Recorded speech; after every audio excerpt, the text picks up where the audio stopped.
In the winter of 1873, the German immigrant community of Milwaukee, Wisconsin, whispered about 11-year-old Emma Richter in hushed, fearful tones. This pale, quiet child could calculate the day of the week for any date in human history within seconds, memorize entire conversations word for word after hearing them just once, and recite the precise number of steps between any two buildings in her neighborhood. What modern science might recognize as an extraordinary neurological condition was, to the people of 1873, either a divine blessing or something far more sinister.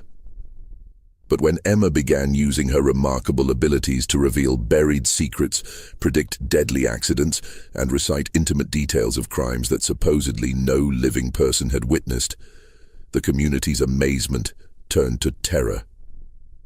By spring, 3 men would be dead, a family would flee in the night, and Emma Richter herself would vanish without a trace, leaving behind only a leather journal filled with numbers that no one dared to decode. Before we continue with the chilling story of Emma Richter and the dark secrets her extraordinary mind uncovered in Milwaukee's German Quarter, make sure to subscribe to our channel and hit that notification bell. We bring you the most haunting historical mysteries every week. And let us know in the comments what state or city you're listening from. These stories happened in communities just like yours, closer to home than you might think. What the residents of Brewery Town didn't realize was that Emma's gift would expose a web of lies, betrayal and murder that had been carefully hidden for nearly a decade, and that her mathematical precision would become their community's most terrifying nightmare. Milwaukee's German Quarter in 1873 was a bustling enclave of red brick breweries, modest wooden homes, and the constant sound of German voices mixing with English in the crisp Wisconsin air. The community of nearly 8,000 German immigrants had built their own little Bavaria along the shores of Lake Michigan, complete with beer gardens, traditional bakeries, and the familiar rhythms of old-world life transplanted to American soil. The men worked in the breweries, Schlitz, Best, and the dozens of smaller operations that made Milwaukee famous, while their wives tended gardens that yielded the same vegetables their grandmothers had grown in the Rhineland. Heinrich and Greta Richter had arrived from Bavaria in 1861 with dreams of prosperity and their infant daughter Emma. Heinrich found steady work as a brewmaster at the Kellner Brewery, a mid-sized operation that supplied beer to the growing city's thirsty population. Greta took in laundry and mending to supplement their income, her nimble fingers working by candlelight long after Emma had been put to bed in their small but tidy home on Galena Street. The Richters were unremarkable in every way except for their daughter. Emma had been born during the harsh Atlantic crossing, 3 weeks premature and so small that the ship's doctor doubted she would survive the journey. But survive she did, though she remained slight and pale, with enormous grey eyes that seemed to take in everything around her with unsettling intensity. As a toddler, she rarely cried or demanded attention, content to sit quietly in corners, watching and listening as the adult world unfolded around her. By age 4, Emma's parents began to notice something unusual. She could recite entire conversations she had overheard days earlier, complete with the precise inflections and accents of the speakers. She counted everything, the number of stitches in her mother's embroidery, the steps from their front door to the bakery, the exact time between the brewery whistles that marked the beginning and end of each workday. When Heinrich taught her basic arithmetic, she absorbed mathematical concepts with frightening speed, solving problems in her head faster than he could work them out on paper. The German community initially viewed Emma's abilities with a mixture of pride and unease. Old Mrs. Brennan, who claimed to remember the witch trials in her grandmother's stories, crossed herself whenever Emma's calculating grey eyes fixed on her. But Father Koller, the stout Bavarian priest who served their small Catholic parish, declared Emma's gifts to be a blessing from God, a child chosen to demonstrate divine wisdom in their New World community. The winter of 1872 had been particularly harsh, with temperatures dropping so low that Lake Michigan froze solid for the first time in a generation. The brewery workers huddled around coal stoves, their breath visible even indoors, while their wives struggled to keep their families warm and fed through the long, bitter months. It was during this isolated winter that Emma's abilities began to take on a darker character, though no one yet understood what was coming. Emma had developed the habit of sitting by the small window in their kitchen, watching the neighbors go about their daily routines with the same intense focus she applied to mathematical problems. She began to notice patterns, not just in numbers, but in human behavior. Mr.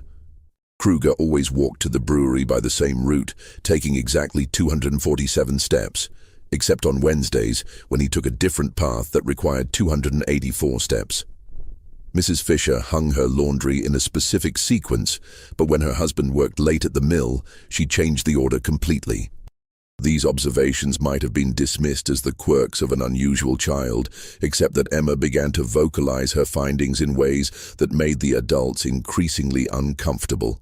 The transformation from curiosity to dread began on a gray February morning in 1873. Emma was sitting at the kitchen table, methodically eating her breakfast, while her mother prepared her father's lunch pail, when she suddenly looked up and announced, "Mr. Dietrich will not come home from the brewery today. He will die at exactly 14 minutes past 2 o'clock. Greta Richter nearly dropped the tin pail she was holding. Emma, mein Gott, what a terrible thing to say.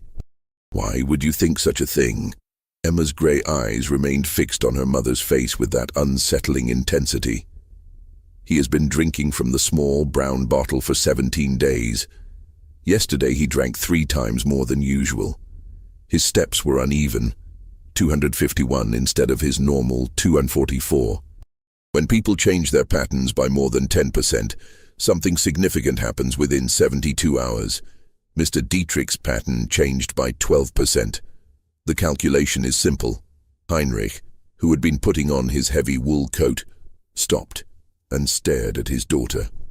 Johann Dietrich was indeed a drinker, but no more than half the men in the German quarter. The idea that Emma had been counting his steps and tracking his drinking habits was disturbing enough, but her calm, mathematical certainty about his death sent a chill through both parents that had nothing to do with the Wisconsin winter. "You must not say such things, Emma," Heinrich said firmly. "It's not proper for a child to speak of death." Emma simply nodded and returned to her breakfast, but her parents exchanged worried glances over her bent head. They had grown accustomed to their daughter's unusual observations, but this felt different, darker and more specific than her typical mathematical pronouncements. At precisely 14 minutes past 2 that afternoon, Johann Dietrich collapsed in the brewery's malt room. The official cause of death was heart failure, brought on by what Dr. Muller determined to be chronic alcohol poisoning. The brewery workers who found him noted that he had been acting strangely for weeks, drinking more heavily than usual and showing signs of severe anxiety. But what truly unsettled them was the timing. Emma Richter's prediction had been accurate to the minute. Word of Emma's grim prophecy spread through the German quarter like smoke from a chimney fire. Some dismissed it as coincidence, but others remembered the pale girl with the calculating eyes and began to wonder what else she might have observed during her silent vigils at the kitchen window. The Richter family found themselves the subject of whispered conversations and sideways glances when they walked to church or visited the market. Father Koller, who had previously praised Emma's gifts as divine, now seemed less certain. When Heinrich approached him after Sunday Mass, seeking guidance about his daughter's disturbing prediction, the priest's jovial demeanor had been replaced by something approaching concern. "Heinrich, my friend," Father Koller said, his Bavarian accent thick with worry. "Perhaps it would be best if young Emma spent less time watching the neighbors and more time with her prayers. The Lord gives us gifts, yes, but sometimes the devil can twist even the most innocent abilities toward darker purposes." This suggestion troubled Heinrich deeply. He had always been a practical man, more concerned with the science of brewing than the mysteries of faith. But even he could not dismiss the unsettling accuracy of Emma's prediction. That evening he sat his daughter down for a serious conversation. "Emma, you must tell me the truth. How did you know about Mr. Dietrich? Emma looked at her father with those enormous gray eyes, her expression as calm and analytical as always. I watch. I count. I remember. Mr. Dietrich's behavior changed in predictable ways. When someone increases their alcohol consumption by 37% over a 17-day period, while simultaneously reducing their food intake by approximately 20%, cardiac stress becomes inevitable. I calculated the most probable time of failure based on his age, weight, and observed symptoms. Heinrich felt his blood run cold. His 11-year-old daughter was speaking like a physician, or something far more troubling. But Emma, how could you know all these details about Mr. Dietrich's eating and drinking? I observe everything, Papa. Every day, every person, every pattern. Emma's voice remained matter-of-fact, but there was something in her eyes that made Heinrich deeply uncomfortable. Would you like me to tell you about the other calculations I've made? Heinrich quickly shook his head. He did not want to know what else his daughter had calculated about their neighbors' lives and deaths. But as he tucked Emma into bed that night, he couldn't shake the feeling that his family was standing at the edge of something much darker than a simple mathematical curiosity. The February snow continued to fall outside their small house, muffling the sounds of the German quarter and creating an insulated world where secrets could be hidden and observations could be made without detection. Emma lay quietly in her narrow bed, her mathematical mind processing the day's data and calculating probabilities that no 11-year-old should be able to comprehend, and certainly no 11-year-old should want to know. In the weeks following Johann Dietrich's death, the atmosphere in Milwaukee's German quarter shifted like the wind off Lake Michigan. Emma continued her daily observations, but now her parents watched her with growing unease as she sat by the kitchen window, her gray eyes tracking the movements of their neighbors with mechanical precision. The child who had once been their pride had become a source of deep, gnawing worry. The brewing community was tight-knit by necessity. The men relied on each other for work, their wives for companionship during the long winters, and their children played together in the narrow streets between the red brick buildings. But Emma had never quite fit into this social fabric. While other children played games and told stories, she preferred to sit alone, counting and calculating and watching the world around her with that unsettling intensity. Greta began to notice that Emma's observations were becoming more detailed and more disturbing. The child would mention casually that Mrs. Weber had been meeting secretly with Mr. Kellner behind the brewery on Tuesday afternoons for 6 weeks, or that the Schneider family had been burying something in their back garden every Sunday after church. When Greta asked how Emma could possibly know such things, the girl would simply explain that she had observed the patterns and calculated the probabilities. "People think they are being secret," Emma said one March morning as she methodically buttered her bread, "but they follow patterns just like numbers. Mrs. Weber always tells her husband she's visiting her sister on Tuesday afternoons, but she takes 127 steps to Mr. Kellner's house instead of 349 steps to her sister's. The Schneiders bury objects wrapped in cloth exactly 73 centimeters apart in a grid pattern. They believe no one is watching, but I am always watching." Heinrich had heard enough. That evening, after Emma was asleep, he spoke seriously with his wife about their daughter's increasingly troubling behavior. "Greta, this cannot continue. Emma is becoming unnatural. Children should not observe such things, and they certainly should not speak of them so coldly." Greta nodded, her hands trembling as she mended one of Heinrich's work shirts. "I'm frightened, Heinrich. Not of Emma, but of what people will think. Already the neighbors look at us strangely. Mrs. Brennan crossed the street yesterday when she saw me coming, and Father Koller. He has not visited us since Johann's death." Their fears proved justified when, 3 days later, Emma made another of her mathematical announcements. She was helping her mother prepare dinner when she suddenly stopped peeling potatoes and looked up with that familiar calculating expression. "Mrs. Weber will be discovered tomorrow at 11:30 in the morning. Her husband will find her with Mr. Kellner in the brewery office. There will be violence. Greta dropped her paring knife. "Emma, 9. You must not say such things." But Emma continued with the same mathematical certainty she applied to her arithmetic lessons. "Mrs. Weber has been arriving at the brewery 7 minutes earlier each week for 6 weeks. Mr. Kellner has been staying 33 minutes later each day. Tomorrow, Mr. Weber will return from his delivery route 47 minutes early because his horse is developing lameness in her left front leg. I have observed her gait deteriorating for 11 days. The convergence of these 3 variables makes discovery inevitable."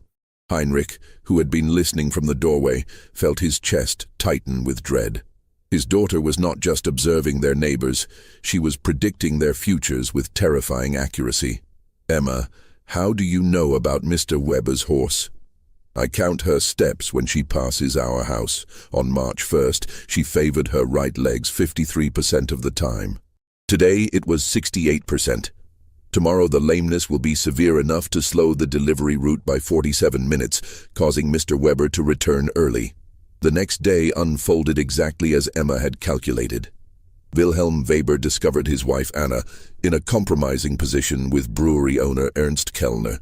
The confrontation that followed left Kellner with a broken nose and 3 cracked ribs, while Anna Weber was beaten so severely that Dr. Müller had to be summoned. The scandal rocked the tight-knit German community, but what disturbed people even more was the growing realization that little Emma Richter had somehow predicted the entire sequence of events. Word spread quickly through the neighborhood. The pale girl with the mathematical mind had not only predicted Johann Dietrich's death, but had also foreseen the Weber-Kellner scandal with unsettling precision. People began to whisper about the strange child who sat at her window, watching and calculating and somehow knowing things that no child should know. The Richter family found themselves increasingly isolated. Former friends avoided them at church. Children were forbidden from playing near their house, and even the shopkeepers in the German quarter began to treat them with barely concealed suspicion. Heinrich's position at the brewery became tenuous.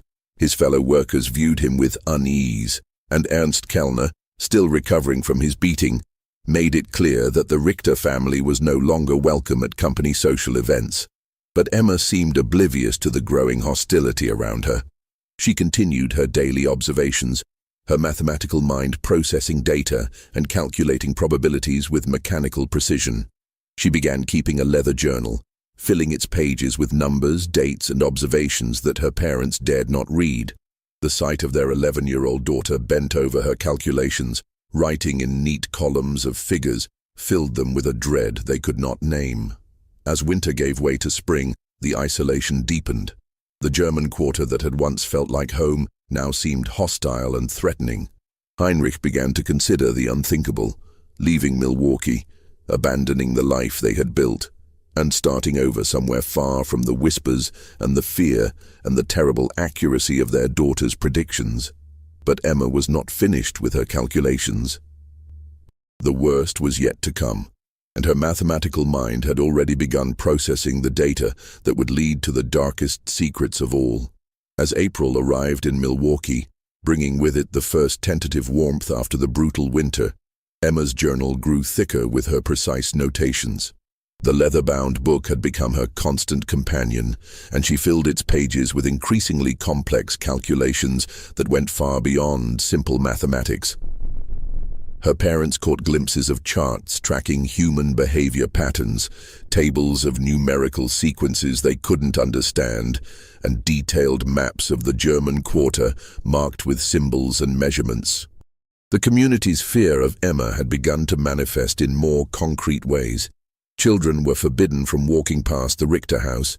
Shopkeepers served the family quickly and without conversation, and even Father Koller had begun limiting his interactions with them to formal church services. But Emma's isolation only seemed to sharpen her observational skills, as if the removal of normal social distractions allowed her unusual mind to focus more intently on the mathematical patterns she perceived in human behavior. Dr. Friedrich Müller, the community's physician, had grown increasingly curious about Emma's abilities. Unlike the superstitious whispers of the neighbors, Dr. Muller approached the situation with scientific interest. He had studied medicine in Berlin before immigrating to America and had encountered cases of unusual mental capabilities in his practice. When Heinrich Richter approached him privately, seeking medical advice about his daughter's condition, Dr. Muller agreed to examine Emma. The examination took place on a rainy Thursday morning in Dr. Muller's office above the pharmacy on Water Street. Emma submitted to the doctor's questions and tests with the same mathematical precision she applied to everything else, answering each inquiry with detailed accuracy, while her grey eyes remained fixed on some invisible calculation. "Emma," Dr. Muller said in his accented English, "your father tells me you can predict when certain events will happen. Can you explain to me how you do this?" Emma looked at the doctor with that unsettling intensity. "I observe patterns and calculate probabilities based on established behavioral data. People believe their actions are random, but they follow mathematical sequences. When I have sufficient data points, I can predict future behavior with high accuracy." Dr. Muller leaned forward, intrigued despite himself. "Can you give me an example?" Emma consulted her journal, flipping through pages of neat numerical notations. "Mrs. Brennan believes she is keeping a secret, but her pattern is quite obvious. Every Tuesday and Friday for 8 weeks, she has walked to the church at exactly 3:15 in the afternoon. But instead of entering for prayer, she continues to the rectory and remains for precisely 43 minutes. Father Collar's pattern has also changed. He has been purchasing extra candles and wine, and his evening prayers have extended by an average of 17 minutes on Tuesdays and Fridays. The correlation is statistically significant." Dr. Muller felt his breath catch. The implications of what Emma was suggesting about the priest and the widow were scandalous enough, but the methodical way she had documented her observations was deeply troubling. "Emma, how long have you been watching people in this way?" "Always," Emma replied simply. "Since I was very small, but I only began making calculations when I learned mathematics. The patterns became clearer then." After the examination, Dr. Muller spoke privately with Heinrich and Greta Richter. His medical training told him that Emma's condition was neurological rather than supernatural, but he had no framework for understanding what he had observed. "Your daughter's mind works differently than other children's," he explained. "She processes information in ways that seem almost mechanical. In my opinion, this is a medical condition, not the other things people are saying." But even Dr. Muller's scientific perspective couldn't diminish the growing dread that surrounded Emma's predictions. 2 days after his examination, Emma made another of her calculated announcements. "There will be a fire at the Zimmerman house on Sunday evening. It will start at 8:47 and spread to 3 adjacent buildings before the volunteer fire brigade can respond. Mr. Zimmerman will not survive." Heinrich felt the familiar chill that accompanied his daughter's predictions. "Emma, you must not say such things. How could you possibly know about a fire?" Emma consulted her journal. "Mr.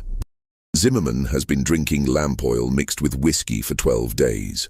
I observed him purchasing both items in quantities that exceed normal household use.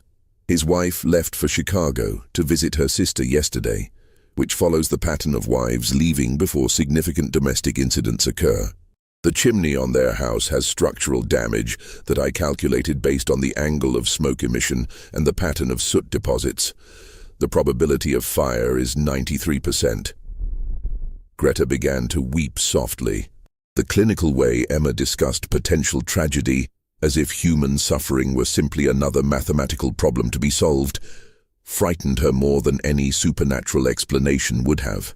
This was her child, but she no longer recognized the cold precision in Emma's voice or the mechanical way she processed human pain. Heinrich made a decision that would haunt him for the rest of his life. He decided to warn Franz Zimmermann about Emma's prediction, hoping that preventive action might save a life and perhaps demonstrate that his daughter's calculations could be used for good rather than simply predicting disaster. He found Zimmermann at the brewery Saturday evening, stumbling drunk and reeking of the lamp oil Emma had mentioned. Heinrich's warning was met with belligerent laughter and crude jokes about the devil child who thinks she knows everything. But something in Heinrich's desperation must have penetrated Zimmerman's alcoholic haze, because he promised to be extra careful with the lamps. Sunday evening arrived with unseasonable warmth and a dry wind from the west. At exactly 8:47, flames erupted from the Zimmerman house. The fire spread with terrifying speed, consuming not just the original building, but 3 adjacent homes before the volunteer fire brigade could mount an effective response.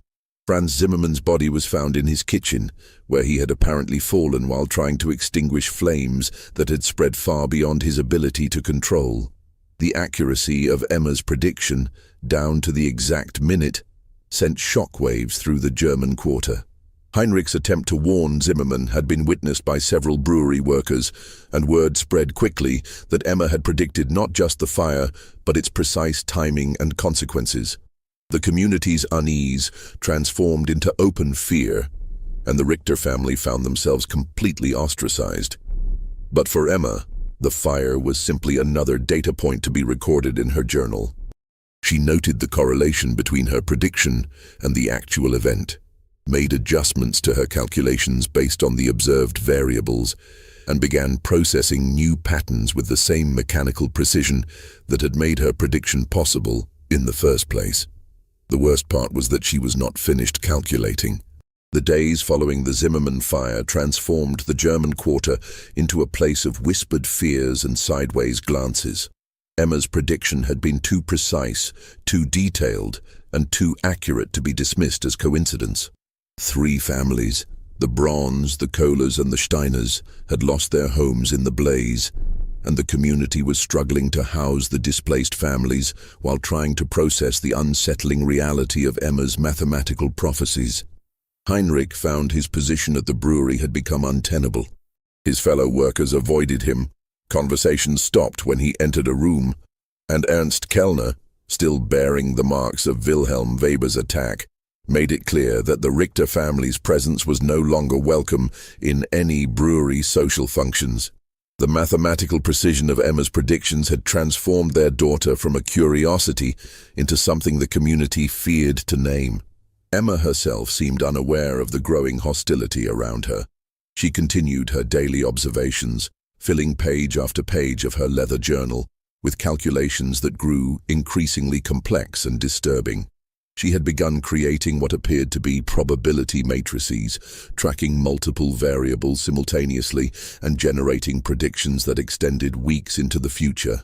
Greta found herself afraid to look at her daughter's journal, terrified of what calculations Emma might be making about their own family or neighbors. The child who had once been her greatest joy had become a source of constant anxiety. Emma's matter-of-fact discussions of human tragedy, her clinical observations about people's most private behaviors, and her mechanical processing of information that should have evoked emotional responses all contributed to a growing sense that something fundamental had been lost or damaged in her daughter's mind. The breaking point came on a Tuesday morning in late April. Emma was sitting at her usual place by the kitchen window, watching the street activity with her characteristic intensity, when she suddenly looked up at her mother with those calculating grey eyes. "Mama, there is something wrong with the pattern today." Greta, who was preparing bread for baking, felt her hands begin to tremble. "What do you mean, Emma?"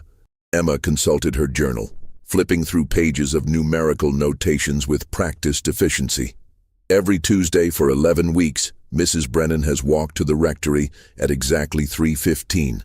But today she left her house at 2:47 and walked toward the river instead. Her behavior indicates significant distress. Her step length decreased by 12%, and her breathing pattern was irregular.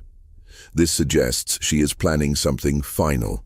The clinical way Emma discussed Mrs. Brennan's apparent suicidal intentions filled Greta with horror. "Emma, you must not speak of such things. Mrs. Brennan is a good woman. She would never. The mathematical probability is 87%. Emma interrupted with the same tone she might use to discuss the weather. People who dramatically alter established behavioral patterns while displaying physical signs of distress typically execute irreversible decisions within 4 hours of the pattern change. Mrs. Brennan's pattern changed 43 minutes ago. Greta felt the world tilting around her. The realization that her 11-year-old daughter was calmly predicting a neighbor's suicide with mathematical precision was more than she could bear. She dropped her bread dough and ran to find Heinrich, who was in their small garden behind the house, trying to find some normalcy in the simple act of preparing soil for spring planting. "Heinrich, you must come quickly. Emma says Mrs. Brennan is going to harm herself. We must do something." Heinrich looked at his wife's terrified face and felt the familiar dread that had become their constant companion. They found Emma still sitting by the window, making additional notations in her journal as if recording a scientific observation rather than predicting a human tragedy. "Emma, tell me exactly what you observed about Mrs. Brennan." Emma looked up from her calculations. She deviated from her established Tuesday pattern by 28 minutes. Her physical indicators suggested severe emotional distress. Based on historical data about behavioral pattern disruption, the probability of self-harm is 87%, with peak likelihood occurring between 5 and 7 this evening. Heinrich made a decision that revealed both his desperation and his growing acceptance of Emma's abilities.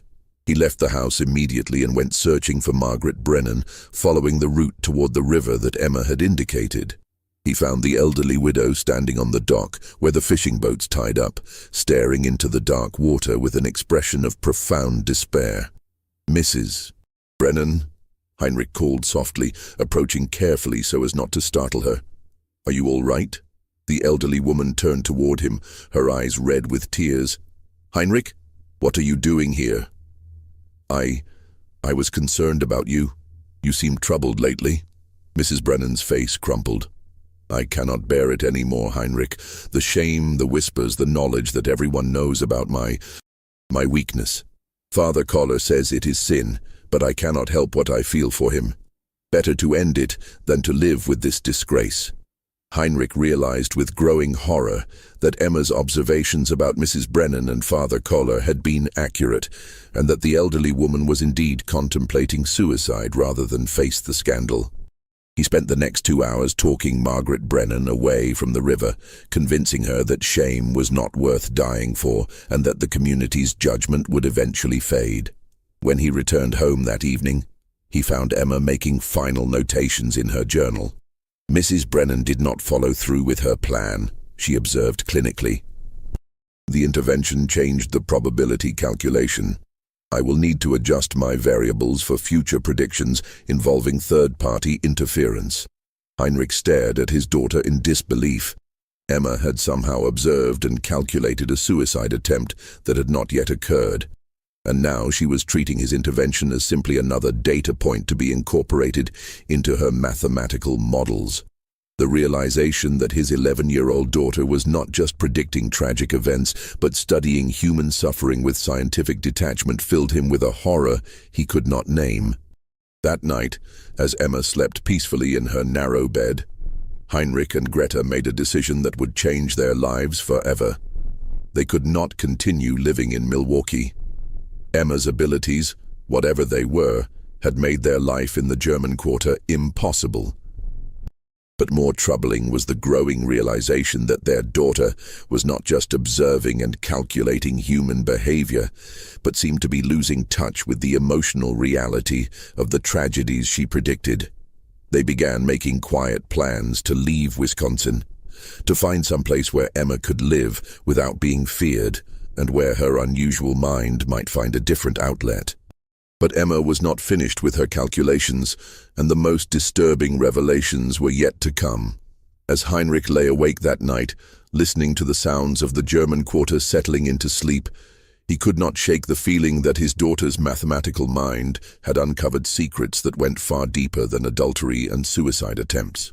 The precision of her observations, the clinical way she discussed human tragedy, and the growing complexity of her calculations all suggested that Emma had been watching and recording far more than anyone realized.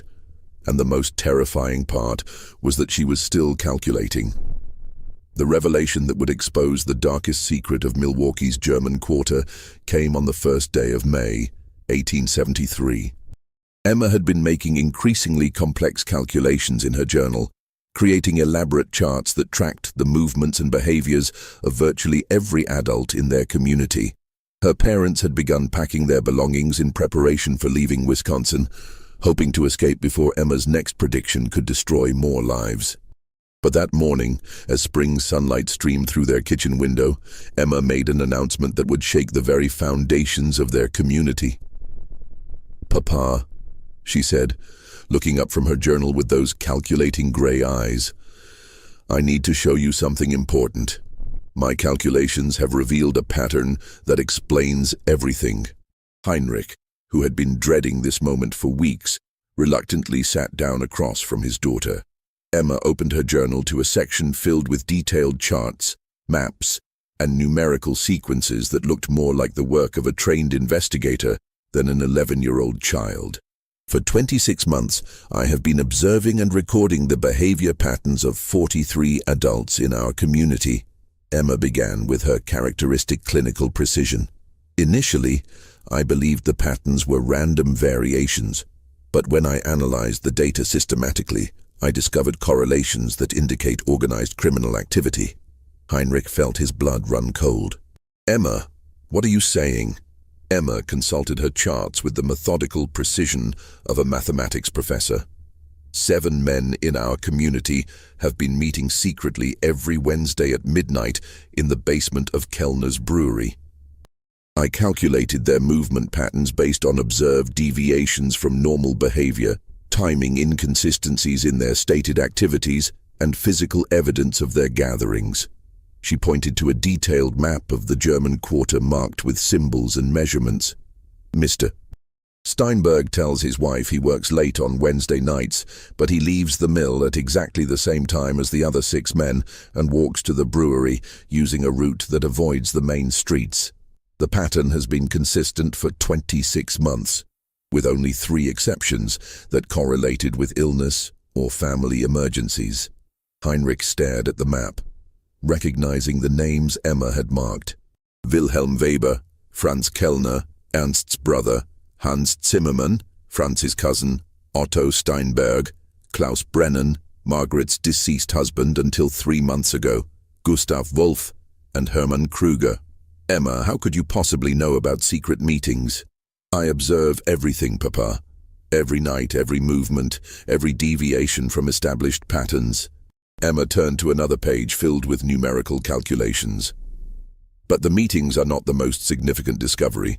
My calculations indicate these 7 men have been involved in systematic theft from the brewery operations, with estimated losses of approximately $47,000 over 26 months. Heinrich's hands began to tremble. The sum Emma mentioned represented more money than most families in the German Quarter would see in a lifetime. "How could you calculate such a thing?"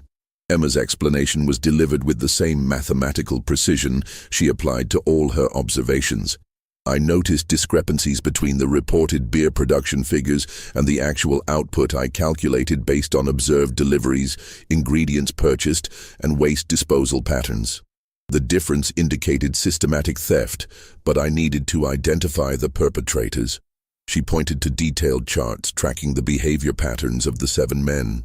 These individuals all showed consistent patterns of increased spending that did not correlate with their reported incomes. Mr. Weber purchased new furniture worth approximately $300. Mr. Steinberg sent money to relatives in Germany. I observed him at the post office 12 times with packages too large for normal correspondence. The pattern was consistent across all 7 men. Heinrich realized he was looking at evidence of a criminal conspiracy that his 11-year-old daughter had uncovered through her obsessive observations and mathematical analysis. But Emma was not finished with her revelations. The theft operation required inside knowledge of brewery security and access to the financial records. Emma continued, "My calculations indicated the involvement of someone in management. The patterns pointed to Ernst Kellner himself as the organizer of the theft ring. The final piece of Emma's revelation hit Heinrich like a physical blow. Ernst Kellner, the brewery owner who had been gradually freezing them out of the community, was allegedly the mastermind of a major theft operation involving 7 men from their neighborhood.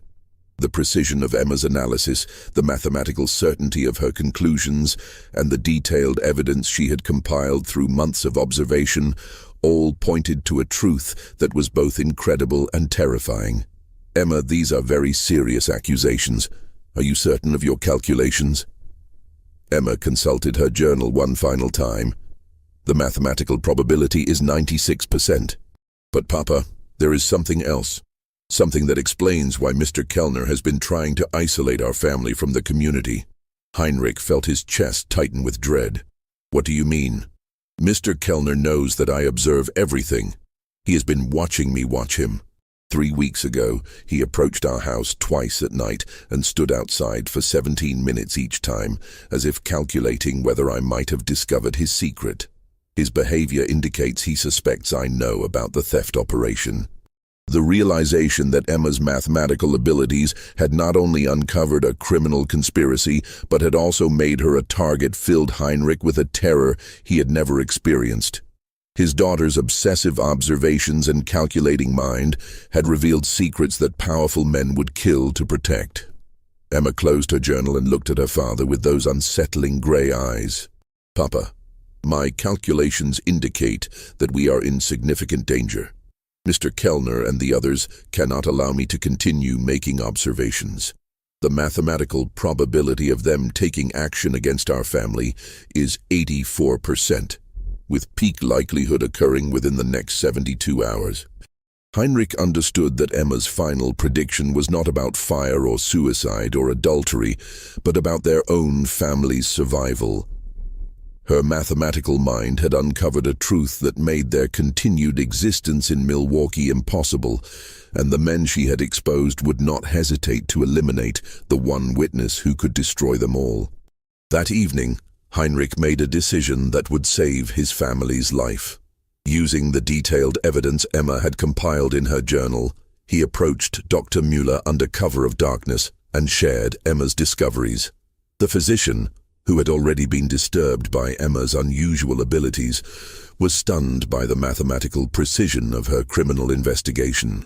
"Heinrich, if what Emma has calculated is true, we are looking at the largest theft operation in Milwaukee's history," Dr. Müller whispered as he examined the journal by lamplight in his office. "But more importantly, if Kellner suspects that Emma knows, your family is in mortal danger." Dr. Müller agreed to help them escape Milwaukee immediately. Using his medical connections, he arranged for Heinrich to receive an emergency job offer at a brewery in distant Minnesota, providing cover for their sudden departure. They would leave that very night, before Emma's 72-hour prediction could come to pass. As the Richter family loaded their few belongings into Dr. Müller's wagon under cover of darkness, Emma made one final observation that would haunt Heinrich for the rest of his life. "Papa, in approximately 6 months, the theft operation will be discovered through other means. Mr. Kellner will face justice, but 3 of the 7 men will not survive the investigation. The mathematical probabilities are quite clear." Heinrich shuddered as he lifted his daughter into the wagon. Even as they fled for their lives, Emma was calculating the future consequences of the conspiracy she had uncovered. Her prediction would prove accurate in every detail. By winter, a federal investigation would expose the theft ring, Ernst Kellner would be arrested and convicted, and 3 of his accomplices would die under suspicious circumstances that were never fully explained. But on that dark May night in 1873, as their wagon rolled through the sleeping streets of Milwaukee's German Quarter, Heinrich could only think about how his daughter's extraordinary mathematical mind had both saved their lives and destroyed the only home they had ever known in America. The Richter family vanished from Milwaukee in the early hours of May 2nd, 1873, leaving behind only whispered stories and unanswered questions.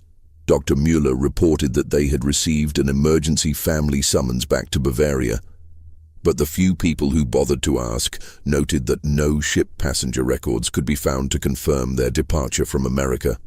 What the residents of the German quarter never learned was that Heinrich, Greta, and Emma Richter had indeed traveled to Minnesota, where Heinrich found work at a small brewery in the town of New Ulm. Dr. Muller had sworn to keep their location secret, understanding that Emma's mathematical abilities would always make her a target for those who feared exposure of their secrets. In New Ulm, the Richter family attempted to build a new life far from the whispers and fears that had driven them from Milwaukee. Heinrich found the brewery work familiar and satisfying, while Greta slowly began to rebuild the domestic routines that had been shattered by Emma's disturbing predictions. But Emma herself remained unchanged. Her mathematical mind continued to observe, calculate, and record human behavior patterns with the same mechanical precision that had made her both famous and feared. Dr. Muller maintained correspondence with the family for several months, reporting that Emma had begun working with a mathematics professor at a nearby college who was fascinated by her unusual abilities. The professor, a German immigrant named Dr. Hermann Weiss, approached Emma's condition from a scientific rather than supernatural perspective, helping her understand and channel her observational skills in ways that might prove beneficial rather than destructive. But the most significant revelation came in November of 1873, when Dr. Muller received a letter from Heinrich containing Emma's final prediction about the Milwaukee theft operation. As she had calculated with mathematical precision, federal investigators had indeed uncovered Ernst Kellner's conspiracy. Kellner was arrested and convicted of embezzling over $50,000 from multiple brewery operations. Wilhelm Weber, who had been Kellner's primary accomplice, was found dead in his home under circumstances that were ruled a suicide, but which many suspected were something far more sinister. Otto Steinberg and Hermann Kruger also died within weeks of the investigation's conclusion. Steinberg in what appeared to be a drunken accident, and Kruger from what Dr. Muller diagnosed as a sudden heart attack that bore suspicious similarities to the symptoms of certain poisons. Emma's mathematical analysis of the criminal conspiracy had been accurate in every detail, including her prediction that not all of the conspirators would survive the eventual discovery of their crimes. The precision of her calculations, even from hundreds of miles away and months in advance, confirmed what Heinrich had come to understand about his daughter's extraordinary and terrifying abilities. The German quarter of Milwaukee slowly recovered from the scandal and tragedy of 1873. The brewery theft investigation brought unwelcome attention from federal authorities, but it also exposed a level of corruption that had been quietly damaging the community for years. New families moved into the houses left empty by death and departure, and the tight-knit community gradually rebuilt itself around more honest foundations. But the story of Emma Richter, the pale girl with the calculating gray eyes who could predict death and expose secrets through mathematical observation, became part of the neighborhood's whispered folklore. Parents used her story to warn their children about the dangers of knowing too much, while adults quietly wondered what other secrets might be hiding behind the ordinary facades of their neighbors' lives. Father Koller, who had initially blessed Emma's abilities as divine gifts, later confessed to Dr. Muller that the girl's mathematical predictions had shaken his faith in ways he could not explain. The priest had begun to question whether some knowledge was too dangerous for human minds to possess, and whether Emma's condition represented a blessing or a curse that had been visited upon their community. Just when we thought we'd seen it all, the horror in Milwaukee's German quarter intensifies. If this story is giving you chills, share this video with a friend who loves dark mysteries, hit that like button to support our content, and don't forget to subscribe to never miss stories like this. Let's discover together what happens next in the most disturbing historical cases America has to offer. Dr. Muller's final letter to the Richter family was written in the spring of 1874, nearly a year after their departure from Milwaukee. In it, he reported that the German quarter had largely returned to normal, but that Emma's story continued to circulate in whispered conversations among the older residents. He also shared a disturbing development that had emerged during the federal investigation of the brewery theft. government investigators had discovered that Emma's journal, which Heinrich had left with Dr. Müller as evidence, contained mathematical calculations that extended far beyond the immediate criminal conspiracy. Emma had apparently been tracking and analyzing behavioral patterns throughout the entire German immigrant community, creating detailed profiles of dozens of families and predicting future events with remarkable accuracy. The federal investigators, trained in criminal analysis, were both impressed and disturbed by the sophistication of Emma's observational methods. "Your daughter's mind works in ways that professional investigators might envy," Dr. Müller wrote. "But I confess that I am grateful she is far from Milwaukee. The precision of her observations and the mathematical certainty of her predictions represent a kind of knowledge that I fear is too dangerous for any community to possess." The final mention of Emma Richter in any historical record comes from a brief notation in the New Ulm College Mathematics Department records from 1875. Professor Hermann Weiss reported that his special student had demonstrated unprecedented abilities in statistical analysis and behavioral prediction, but that her family had decided to relocate once again for personal reasons. After that entry, Emma Richter disappeared from history as completely as she had vanished from Milwaukee on that dark night in May of 1873. What happened to the girl who could calculate human behavior with mathematical precision remains unknown. Some researchers have theorized that families like the Richters, possessing children with unusual abilities, deliberately maintained their anonymity to protect themselves from both scientific exploitation and community persecution. Emma's story represents one of the few documented cases where such abilities were recorded in sufficient detail to understand their scope and implications. This mystery shows us that the human mind remains one of our greatest enigmas, capable of developing extraordinary abilities that challenge our understanding of intelligence, observation, and prediction. In 1873, Emma Richter's mathematical approach to human behavior was seen as either divine or demonic. But modern science recognizes that conditions like savant syndrome, autism spectrum disorders, and hyperthymesia can indeed create minds that process information in ways that seem almost supernatural to those who don't understand the neurological mechanisms involved. What do you think of this story? Do you believe everything was revealed, or do you think Emma's abilities extended even further than what we discovered? Leave your comment below and let us know if you've ever encountered someone with similar extraordinary mental abilities. If you enjoyed this tale and want more horror stories like this, subscribe, hit the notification bell, and share with someone who loves mysteries. These historical cases remind us that the most frightening truths are often hidden in plain sight, waiting for the right mind to calculate their terrible secrets.